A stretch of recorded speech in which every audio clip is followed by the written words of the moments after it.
चुनाव आयोग पर लगातार सवाल खड़े होते रहे। चुनाव आयोग से पूछा जाता रहा कि क्या चुनाव आप निष्पक्ष तरीके से करवा रहे हैं। चुनाव आयोग पर फर्जीवाड़े के, वोटर लिस्ट में गड़बड़ी के बहुत सारे आरोप लगे। चुनाव आयोग सिरे से खारिज कर देता है। केवल ईवीएम की बात नहीं है, उसके अलावा भी बहुत सारी बातें हैं। लेकिन पहली बार चुनाव आयोग ने कबूल किया है, अपनी गलती मानी है और फिर उसके बाद में कहा है कि 3 महीने का हमें टाइम दीजिए, हम इसे ठीक करके देंगे। मसला बहुत बड़ा है और अभी भी सारे सवालों का उत्तर नहीं मिला है। चुनाव आयोग क्या वाकई 3 महीने के अंदर अंदर सब कुछ करके दे देगा? क्योंकि कई सारी याचिकाएं सुप्रीम कोर्ट में पहले से लंबित है, जिन पर अभी तक जो है वो चुनाव आयोग की तरफ से कुछ खास किया नहीं गया है। तो ऐसे में इतना बड़ा जो है वो काम चुनाव आयोग कैसे करेगा? 99 करोड़, देश के अंदर 99 करोड़ मतदाता पहचान पत्र हैं और 99 करोड़ पहचान पत्र को क्या वाकई 3 महीने के अंदर अंदर चुनाव आयोग ठीक कर देगा? दरअसल ममता बनर्जी ने, उनकी पार्टी ने प्रेस कॉन्फ्रेंस करके कहा था कि ईपिक नंबर यानी ईपीआईसी नंबर यानी इलेक्शन फोटो आइडेंटिटी कार्ड, उस पर जो नंबर होता है वही नंबर पश्चिम बंगाल के लोगों का हरियाणा, गुजरात के लोगों के साथ में मैच खा रहा है। यानी हरियाणा के लोग और गुजरात के लोग चाहे तो पश्चिम बंगाल में वोट डाल सकते हैं या बवाल खड़ा कर सकते हैं।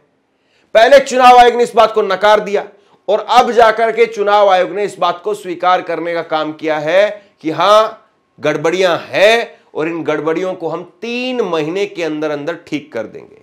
ये देखिए, आप चुनाव आयोग की तरफ से जो है वो कहा गया है, ये प्रेस नोट जारी किया गया है, जिसमें 7 मार्च को ये प्रेस नोट जो है वो चुनाव आयोग की तरफ से जारी किया गया है और इसमें चुनाव आयोग की तरफ से कहा गया है कि commission to address decade long issue of duplicate EPIC number within next 3 months.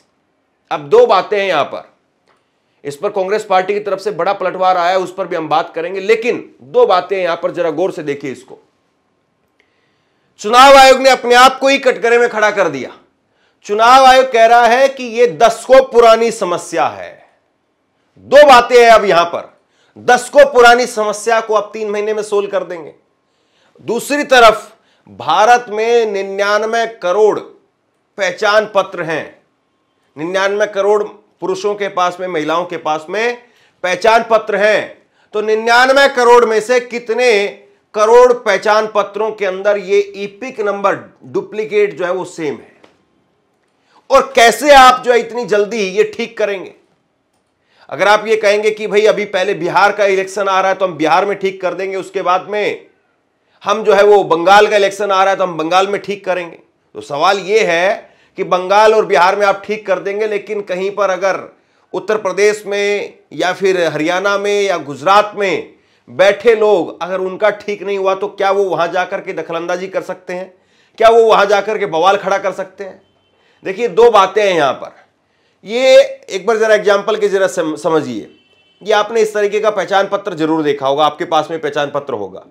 पहचान पत्र पर एक अल्फा न्यूमेरिक नंबर होता है, मतलब पहले ABCD उस पर कुछ लिखा होता है, अल्फाबेट लिखा होता है और उसके बाद में नंबर उस पर लिखे होते हैं। ये अल्फा न्यूमेरिक नंबर जो है वो सेम है। खुद चुनाव आयोग इस बात को स्वीकार कर रहा है। चुनाव आयोग कह रहा है कि हां, हमने कुछ चेक किया है, नंबर जो है सेम है और ये दशकों पुरानी समस्या है। अब ये जो अल्फा न्यूमेरिक नंबर है, जिसको हम दिखा नहीं सकते आपको, क्योंकि ये गोपनीयता होती है, जैसे आधार कार्ड का नंबर किसी को दिखाया नहीं जा सकता है, पैन कार्ड का नंबर दिखाया नहीं जा सकता है, लेकिन आपने अपने पहचान पत्र पर जरूर देखा होगा। अब इसी तरीके से आप मान लीजिए कि सुनील नाम का कोई आदमी है, गुजरात का आदमी है, उसका ईपिक नंबर और पश्चिम बंगाल का और या बिहार का ईपिक नंबर अगर सेम है तो वो वहां जाकर के क्लेम कर सकता है या बवाल खड़ा कर सकता है, क्योंकि फोटो देख करके वैसे तो आपको जो एंट्री मिल जाती है, लेकिन आखिरी में ईपिक नंबर अगर आपका वो जो मतदाता पहचान पत्र में जो सूची है उसमें अगर मैच नहीं खा रहा है तो आपका जो है वो पहचान पत्र होने के बावजूद वोट नहीं डलेगा। आपकी एंट्री हो जाती, ठीक है, नाम है पहचान पत्र में, फोटो आपकी दिखाई दे रही है, आप हो, भेज दिया जाता है। कई बार तो ये होता है कि कुछ चिन्हित जगह पर, कुछ मुस्लिम मोहल्लों में या अलग अलग जगह पर जहां पर भाजपा को लगता है कि वोट नहीं मिलेंगे, वहां पर ना जाने क्या होता है, वहां पर जो वोटिंग बहुत स्लो हो जाती है या पुलिस वाले जिनको कोई राइट नहीं होता, कोई अधिकार नहीं होता, वो चेकिंग करने में लग जाते हैं।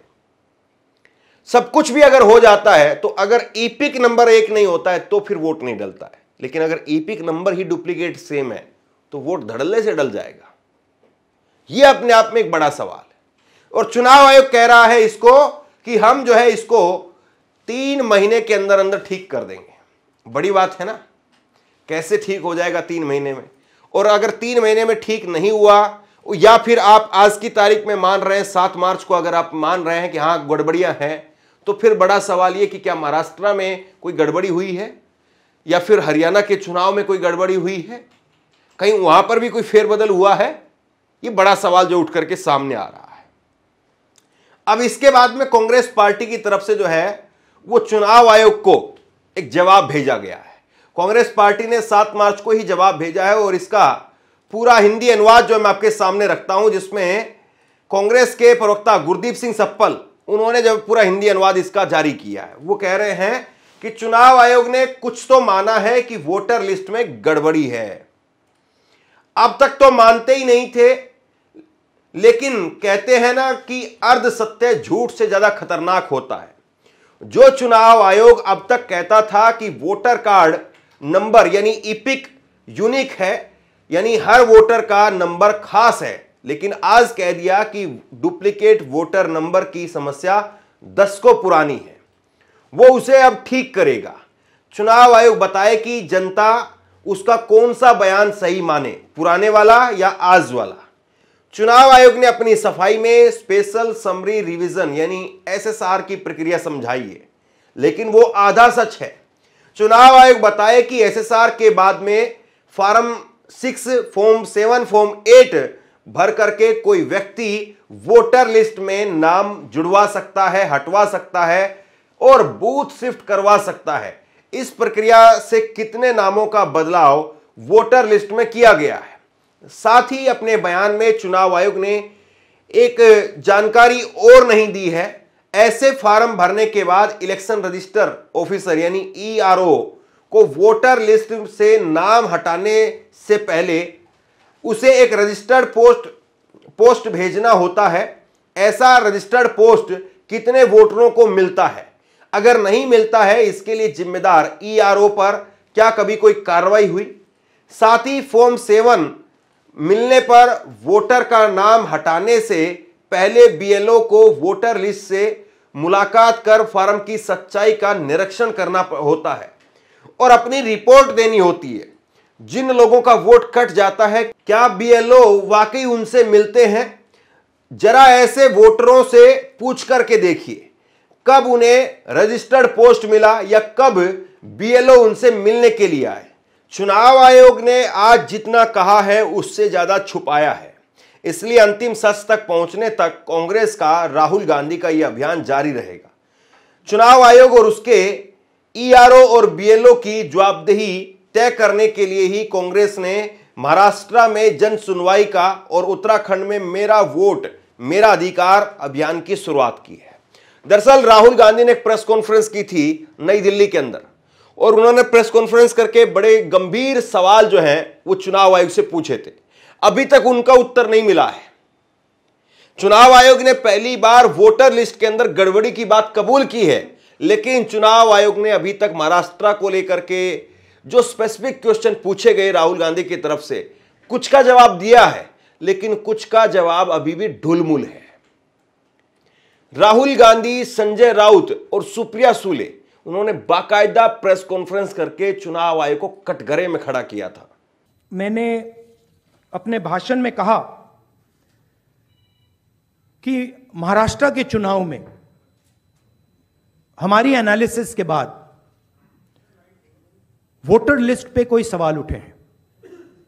मैं आज हिंदुस्तान के युवाओं को यह डेटा दिखाना चाहता हूं। सबसे पहला सवाल, 5 साल में जितने वोटर लिस्ट में ऐड किए गए थे, उससे ज्यादा वोटर महाराष्ट्र में 5 महीनों में ऐड हुए हैं। 32 लाख वोटर्स विधानसभा 2019 एंड 2024 के बीच में 39 लाख वोटर्स, मतलब हिमाचल का जो पॉपुलेशन है वो ऐड कर दिया लोकसभा 2024 एंड विधानसभा 2024 के बीच में। यह पहला सवाल है। ये जो एडिशनल वोटर्स ऐड किए हैं ये हैं कौन, ये कहां थे और ये कहां से आए, पहला सवाल। दूसरा सवाल, बहुत महत्वपूर्ण सवाल, महाराष्ट्र का पॉपुलेशन सरकार के मुताबिक, महाराष्ट्र का अडल्ट पॉपुलेशन सरकार के मुताबिक 9.54 करोड़। महाराष्ट्र का adult population 9.54 crore. Election commission के मुताबिक महाराष्ट्र में 9.7 करोड़ वोटर्स हैं। इसका मतलब इलेक्शन कमीशन कह रहा है, देश की जनता को कह रहा है, देश के युवाओं को कह रहा है कि महाराष्ट्र में एडल्ट पॉपुलेशन से ज्यादा वोटर्स हैं। यह कैसे हो सकता है? तीसरा सवाल, यह एक उदाहरण है, कामठी विधानसभा। यहां पे कांग्रेस पार्टी को लोकसभा में 1.36 लाख वोट मिला है। विधानसभा में तकरीबन उतना ही वोट हमें मिला, 1.34 लाख। यह चुनाव हम जीते, लोकसभा वाला। लोकसभा के चुनाव में बीजेपी को 1.19 लाख वोट मिलता है। इस कंस्टिट्यूएंसी में 35,000 नए वोटर्स ऐड होते हैं और वो 35,000 के 35,000 वोटर सीधे बीजेपी के खाते में जाते हैं और बीजेपी चुनाव जीतती है। यह एक उदाहरण है, ऐसे महाराष्ट्र में अनेक उदाहरण हैं। हमारी कंस्टिट्यूएंसीज में, एनसीपी की कंस्टिट्यूएंसीज में, शिवसेना की कंस्टिट्यूएंसीज में हमारा वोट महाराष्ट्र में कम नहीं हुआ है, बीजेपी का वोट ज्यादा हुआ है। ये वोटर्स कहां ऐड हुए हैं? जहां पे बीजेपी की स्ट्राइक रेट 90+% है। हिस्ट्री में 90% स्ट्राइक रेट नहीं रही है। तो यह मैं देश की जनता को कहना चाहता था। अब हमने इलेक्शन कमीशन को एक बार नहीं, दो बार नहीं, 3, 4, 5 बार बोला है कि देखिए हम आरोप नहीं लगा रहे हैं, लगाना चाहिए मगर हम लगा नहीं रहे। हम आपसे सिर्फ महाराष्ट्र की वोटर लिस्ट मांग रहे हैं, लोकसभा की final voter list, name, address, photograph. Vidhan Sabha की final voter list, name, address, photograph. आप ये लिस्ट हमें नहीं दे रहे हो। ट्रांसपेरेंसी लाना आपका काम है। तीनों राजनीतिक पार्टियां, विपक्ष की पार्टियां महाराष्ट्र की, पब्लिकली आपसे सवाल पूछ रही हैं। मैंने पार्लियामेंट में बोला, हमारे सब नेताओं ने बोला है, इलेक्शन कमीशन हमें लिस्ट नहीं दे रही। उनकी जिम्मेदारी बनती है कि जल्दी से जल्दी लोकसभा, विधानसभा महाराष्ट्र की लिस्ट वो एनसीपी, शिवसेना एंड कांग्रेस पार्टी को पकड़ा दें, क्योंकि हम इस मामले को आगे ले जाना चाहते हैं। हम इस इन्वेस्टिगेशन को एंड तक ले जाना चाहते हैं। अब सीधा सा सवाल यह है कि चुनाव आयोग, शेरो शायरी करने वाले जो चुनाव आयुक्त थे राजीव कुमार, वो तो चले गए। ये ज्ञानेश कुमार जो अभी नए आए हैं, इनका नंबर अभी प्रेस कॉन्फ्रेंस के लिए आया नहीं। अभी इनका नंबर आएगा जब अक्टूबर में चुनाव की ऐलान होगा बिहार के अंदर, तब जाकर के प्रेस कॉन्फ्रेंस करेंगे। लेकिन उससे पहले जो जवाब हैं जो मिलने चाहिए, उसके लिए प्रेस कॉन्फ्रेंस कब होगी, उसके लिए कब जो है चुनाव आयोग सामने आकर के जवाब देगा, ये बड़ा सवाल है। और बड़ा सवाल ये भी कि दशकों पुरानी जिस समस्या को आप बता रहे हैं, उसको क्या 3 महीने में आप सुलझा लेंगे? क्या महाराष्ट्र और हरियाणा के चुनाव में कोई गड़बड़ी नहीं हुई? क्या अब बिहार में या बंगाल में कोई गड़बड़ी नहीं होगी, इस बात को आप सुनिश्चित कर सकते हैं? बड़ा सवाल ये। आप क्या सोचते हैं नीचे कमेंट बॉक्स में लिख करके जरूर बताइए। इस वीडियो को शेयर कीजिए और इसी तरह की तमाम खबरों के लिए ऑनलाइन न्यूज़ इंडिया को सब्सक्राइब कीजिए। आपका बहुत बहुत धन्यवाद।